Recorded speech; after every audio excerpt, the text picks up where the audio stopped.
ఈరోజు యవనస్తులకి చిన్న ప్రాబ్లం వస్తే ఎలా అయిపోతారండి?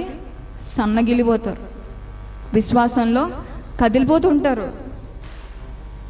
హెల్త్ బాగోట్లేదక్క, మా మమ్మీకి బాగాలేదక్క, మా డాడీకి బాగాలేదక్క, డిప్రెషన్ ఉందక్క, యాంగ్జైటీ ఉందక్క. అవన్నీ సమస్యలే, నేను కాదనట్లేదు. కానీ మిమ్మల్ని మీరు ప్రశ్నించుకోవాల్సింది ఒకటి ఉంది. మీ భక్తి మీకు ధైర్యం పుట్టించదా?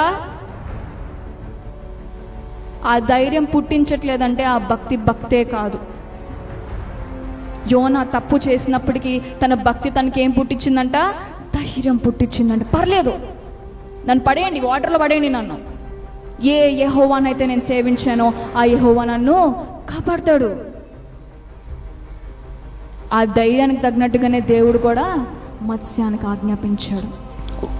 What is the purpose of serving the lord? For miracles? నువ్వు ఒక్క స్టెప్ కూడా దేవుడి కోసం రిస్క్ తీసుకోవే. అవేవి నాకొద్దు, కానీ దేవుడు నన్ను వాడుకోవాలి.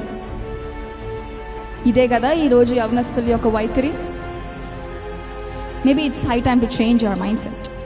చాలాసార్లు ఉపవాస ప్రార్థనలో దేశం మార్చబడాలి, దేశంలో అధికారుల కోసం ప్రార్థన చేసినప్పుడు, ఇట్లాంటి ఉపవాస ప్రార్థనలో చేసినప్పుడు అందరూ వీళ్ళని మార్చండి ప్రభా, వాళ్ళని మార్చండి ప్రభా, యాంటీ క్రిస్టియన్స్ని మార్చండి ప్రభా అని చాలామంది ప్రార్థన చేస్తున్నారు.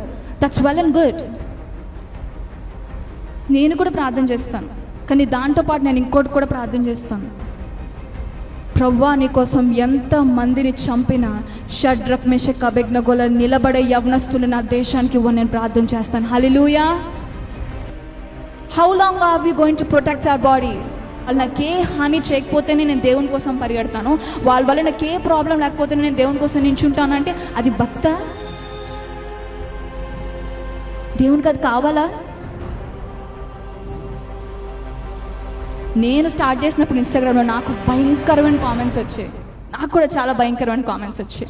I gave up. నిజంగానే నేను గివ్ అప్ చేశాను రెండు నెలలకే.